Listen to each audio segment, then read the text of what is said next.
from for a bit. This is like, we want Dazzle to win the lane, and we want this Necro to win the lane. I was going to say, if you're going to win this lane, you're going to have to do it through skewers and better body blocking. C-Smile doing a great job on the opening and a TP in blood.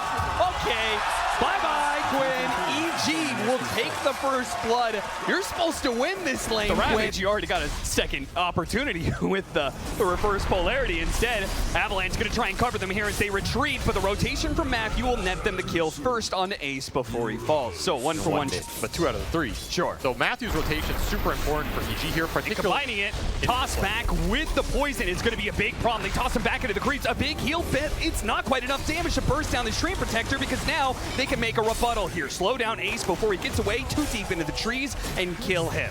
And EG are happy every time this happens. It's XP and gold for Matthew. Pakazs stays up, extra gold for him. The Medallion Solar Crest build up instead, which is just as good of a build up, but better for his PA and his Tide Hunter. Big minus armor, but the damage.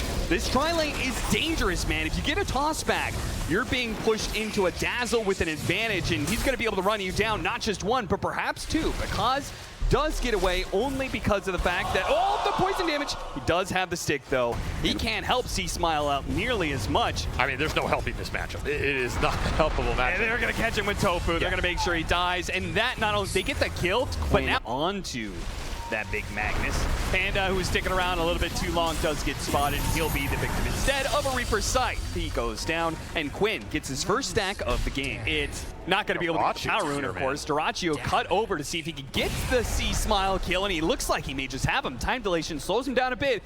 He can use the Chronosphere, but he'd really rely on bashes to finish him up. How good are your bashes, son? Can he get the bashes required? 4 hits, not quite enough. They're not very good. 6. Okay, tOfu's here. Looks like they're going to cut off C-Smile. And hey, they don't need the bashes, apparently, when you just bring enough heroes to the table. Very hard and hit very hard and farm the stacks really fast. You get the Ancient stacks up for Pakazs here. And on the flip side, you have Faceless Void Ancient Apparition. I mean, this is a duo that goes back a long way as another stack goes into Quinn's pocket. With his boots of travel, can play around the map pretty quickly. He immediately goes to pressure Pakazs. Might even be able to get him too. Avalanche slows him down, and Dyrachyo shows up for yet another fight. Not that he's needed, but the help might actually be needed here as Quinn's going to keep trying to dive in. The heals are just enough. They got an RP. Skewer back into the tier 2. Throw that Ravage down. Finally get the punish on Quinn. Do not let this man bully you. Just hold the map for the PA, right? Especially when you're ultra on cooldown. Can Whisper do that for them, though? Pretty hard into the Necropose. Yeah, when nobody's going to help you out. Now, fortunately, there is no Reaper's Side. They're going to try and body block in Whisper. Of course, without a Ravage, there's no real threat of a turnaround here. They're just going to keep running him down, and they will eventually get this kill and start going for that safe lane tower. Oz can probably follow it up, and he'll burst, kill him real quickly. But if he gets jumped by the Chronosphere first, then Gaimin Gladiators have all the spells in the world to be able to throw into this one. You can see the Chronosphere into the Ice Blast is going to be one of the deadliest duos we'll see in this one. You throw a Reaper Scythe on top of that, that's just overkill. Your team fight becomes so strong at that point in time. Gonna go for C-Smile, the Blink Dagger. There's that burst from the Tiny with the Ice Blast, the Reaper Scythe. It's just a guarantee. You only need a bit of damage. EG just banking a little bit too much on playing it safe and conservative here as Gaimin Gladiators seem to have all the space in the world. Anytime they see somebody, they can jump. They jump onto Panda here, get that kill, and oh hey, look, there's the Tide Hunter. We'll get that kill as well. I don't know why Whisper shows there. And now you can get the second Tormentor at 30 minutes. Okay, there we go. There's the Blink Dagger reveal.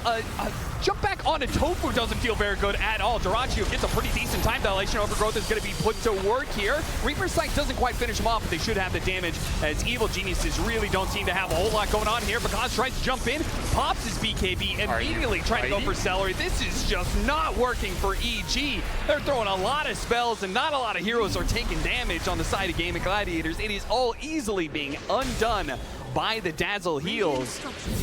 Gaimin Gladiators are sure to be able to run down something more. At least Dyrachyo's trying right now. He has Chrono back up in 1. He'll pop it. Yeah, might as well. You just watch EG throw a bunch of spells around. It's not like they're going to be fighting you anytime soon. He saved up all the bashes. More huge team fight items for Gaimin. These heroes are just fully online, basically. Now, they did just get a very small win, and it's immediately neutralized by the fact that we get a kill on Whisper. Pakazs still playing around though. We'll see. Oh, they See found Smile Dazzle. get the jump. They get the RP on the 2 on the Dazzle. Can they kill him fast enough before the Shell Great? They get the skewer, and that's just enough. Quinn tried to jump in, give the extra heals, and he is doing a lot of damage. Remember, this Heart Aghanim Scepter, tons of damage over time, and that's why Pakazs vacated the area and just went for other kills. They're just going to leave Quinn alone. 8 seconds here, so if you're watching the clock on EG. Oh, he's going to jump under dyrachyo. Knows the BKB, and the Time Walk is down, but the Chronosphere's coming up, and he gets him right on the edge. Quinn, he's going to help with the damage. They're going to try and skew him away. Pakazs is actually going to live proof of that. He turns around and kills dyrachyo. Pakazs does it again, and TP's out. Expecting the initiation, though. Will they be able to react in time? TP away. TP away. Oh, they don't have Quinn now. Right as the initiation comes in, the Chronosphere only catching the Magnet. And the Overgrowth. And the Overgrowth is going to stop the damage, too. Oh, the Ravage will be able to fall. An absolute disaster for Gaimin Gladiators and Evil Genius. They will feast in this fight. Quinn is They're back. going to be able to take away the Aegis. Dyrachyo's back into play, and yeah, Quinn's back with the shield room at that. Oh, a Shell Grave just at the right time to be able to bail out Dyrachyo. They finish up the tree, but Dyrachyo fighting for his life right now. Great Avalanche to be able to cover him up, but the Shallow Graves are just won't die. He will not die. Finally, Pakazs deals with them, but the damage is done. Dyrachyo lives. Ace coming up huge in a team fight that could have been a disaster with Quinn going bottom. Instead, just keeps dyrachyo alive way too damn long. Catching them on the map, they're continuing to build the lead. Looking for Matthew up here. They're sick of getting ratted. Double damage. And they will find him. Shouldn't have to use the chrono either, and no mana to use it actually, so. Sprouted, but he time walks right on top of him, does get it. Now, he's time walk though, the crit. Pakazs immediately ravage into the burst. And now he wants more. And yeah, now with the carry dead, they feel confident, but they got to be careful about Quinn. They found Ace though, but without Pakazs able to take advantage of this, they may not have the damage for it. They try and use the Overgrowth to save him, but it's already dead. Pakazs is gone, the damage is gone. The Evil Geniuses need to get out of here, but they're going to be slowed down to a crawl. The Ancient Apparition with the Vortex, the toss up in the air, and the ever-constant annoying presence of Quinn will just heckle Evil Geniuses, laughing him down all the way to the grave as they're going to lose 2 and maybe a 3rd core. We see Smile being tossed up in the air. Gets in front of him, but he got a blink away to the side. Perhaps he lives. His BKB was on cooldown. That TP was very important from Quinn. They see Matthew, they're going to catch him. They've got the Hex to stop him from TPing away, and the damage over time will complete. It's a dieback. 7 minutes, no Fury on here. In this series? Sounds about right, yeah. That doesn't feel like a great... How much farm Ace has as well, man. He's full Arcane Blink. Got him. He is the Tinker now. I mean, like, yep. He's got level 25, so when you get hit by the Poison Touch, you're not moved. The bots, too, directly onto the Dazzle. The Tiny TPing behind him, just making sure he's within striking distance if needed. And you can see here. Very aggressive. Yeah, Shallow Grave is going to be locked down. Oh, the anchor on him is going to be a problem here. Constant Shallow Graves. Can they get a stun in there somewhere to be able to stop him? Ravage is going to be used. And finally, can they finish him off? Bash is required to use the RP. That'll finish him off with a Nullifier put onto Quinn. He is also going to be in trouble. Ice Avalanche. Oh, the Sight was just enough. It covers him and finishes off Pakazs. Quinn will live as a result, and now the Chronosphere catches the tide right on the edge. It didn't get see Smile, but it doesn't matter. Dyrachyo will hunt him down all the same. Quinn's just too beefy. But Reaper plus the Heartstopper has just been enough to kill Pakazs basically solo in these fights. Gaimin Gladiators are going to get so much done here.